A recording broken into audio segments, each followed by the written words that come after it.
The cold on the Eastern Front was the kind that could swallow a man whole, the kind that turned breath into smoke, eyes into glass, and silence into something heavy enough to crush the soul.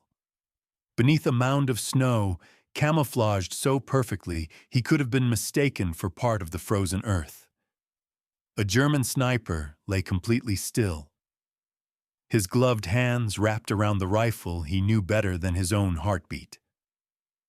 Through his scope, the world narrowed into a small circle, a circle currently filled by a lone Allied soldier trudging through knee-deep snow. The soldier was exhausted, limping, clutching his coat, as if trying to hold his own body together. He was moving slowly, unaware he was being watched. Unaware his life now hung on the weight of a stranger's decision. For the sniper, this was supposed to be routine. He had performed this act countless times. Identify the target, inhale, exhale, squeeze. No emotion, no hesitation, no thought beyond the crosshairs. That was the life the army had carved into him. That was the purpose the war had forced on him. Yet, as he watched the Allied soldier through the drifting snow, something felt off, like a splinter under the skin, small but impossible to ignore.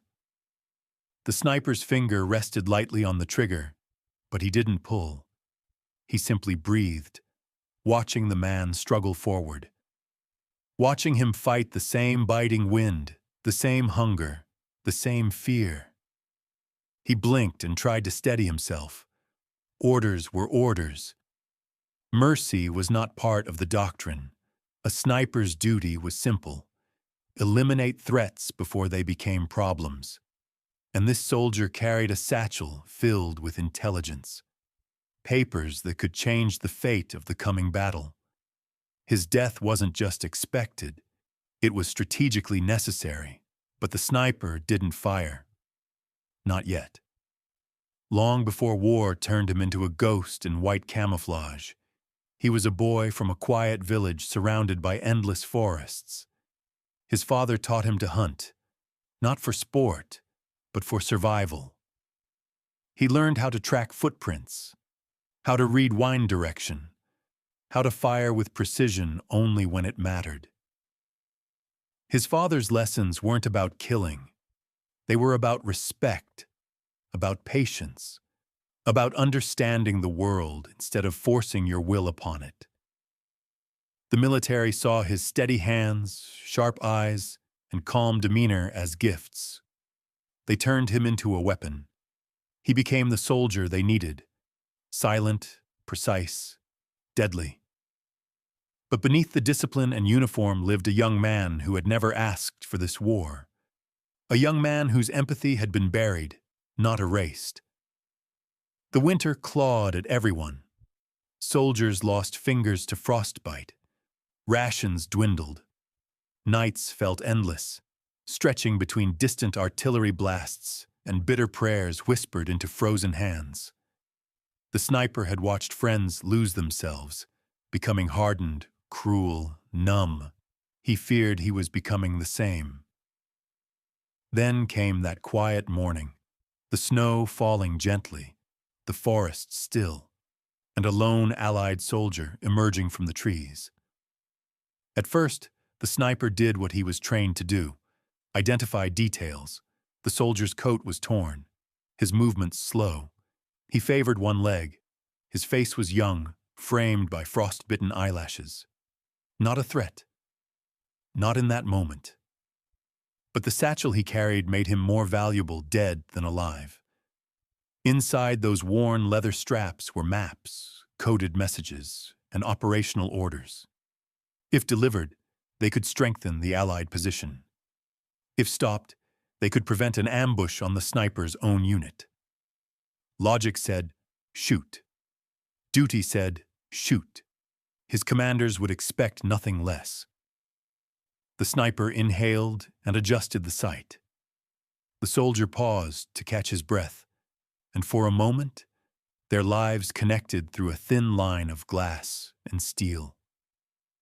Then it happened. A memory surfaced.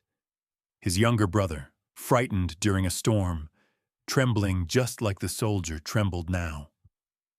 The sniper felt something he had long buried under layers of discipline: compassion. The Allied soldier lifted his hands to warm them, and the sniper saw a photograph tucked into the man's breast pocket.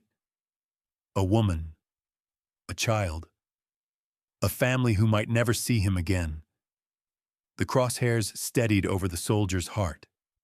A perfect shot, a guaranteed kill, a guaranteed success. But the sniper didn't pull the trigger. His finger lifted. In that instant, the war's noise faded.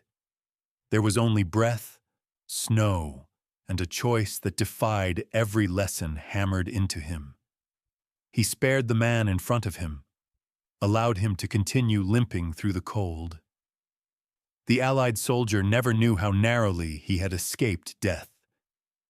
He pressed on, battling exhaustion until he finally reached his unit. Barely conscious, frost-bitten, but alive. And when he delivered his satchel, commanders pounced on the information inside. The documents revealed an incoming German movement, one that would have blindsided an entire Allied flank. Because the soldier lived, the Allies relocated vulnerable units, fortified positions, and avoided a devastating ambush. The ripple was immediate. Lives were saved, a front line held, and a momentum shift followed, subtle but significant. Back on the German side, the sniper felt the weight of what he had done. Every approaching officer made his chest tighten. Every inspection made him fear his hesitation had been seen. In an army where obedience was survival, mercy could be a death sentence. Yet no one questioned him. No suspicion, no punishment. It was almost as if war hadn't noticed. But he had. He carried the secret like a stone in his chest. A quiet reminder that he had chosen humanity in a place designed to crush it. He felt out of place among soldiers who followed orders without thought. He began to see the enemy not as targets, but as people. People who loved, feared, dreamed, and endured just as he did. When the war ended, history moved on without him. Records listed him as an ordinary soldier, another uniform in an ocean of uniforms. But somewhere across the lines, the soldier he spared lived a full life. He returned home, raised children, perhaps grandchildren, lives that existed because a sniper once hesitated. The German sniper never spoke of that day, but his single, silent act carved a hidden path through the future, a reminder that even in humanity's darkest moments, compassion can echo farther than violence. Sometimes history is changed not by the bullets fired, but by the ones left in the chamber.